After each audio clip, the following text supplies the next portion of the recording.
I'll come back so long as Larry isn't there. So Tim moved back to his hometown in Michigan, where he bought himself a really nice home with a heated pool, a 3-car garage, a nice yard. And guess what the yard had in it? A mother-in-love suite, which was essentially a 2-bedroom, 1-bath second home on the property of his main home, which he turned into his man cave. It's actually pretty sick.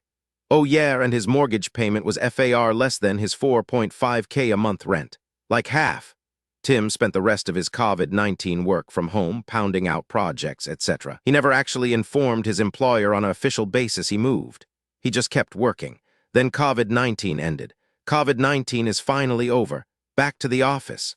Or, Tim boss, Larry calls him up and goes, "All right, Tim, on Monday we are starting work back at the office," and Tim goes, "Yeah." About that I moved to Michigan, Larry is shocked and goes, "You didn't even ask if you could do that." And Tim basically said, "I didn't know I needed your permission to move," in a sarcastic as fuck way. Larry insists that Tim needs to move back to NYC or he won't have a place on the team. Tim says he's been doing the exact same work from home at a high level for the past year. He's willing to travel to NYC for a few meetings a year on his own dime. But he feels his quality of life is so much higher outside of NYC, he has no desire to live in NYC. To which Larry said if Tim doesn't have any desire to live in NYC, then he has no desire to keep Tim employed.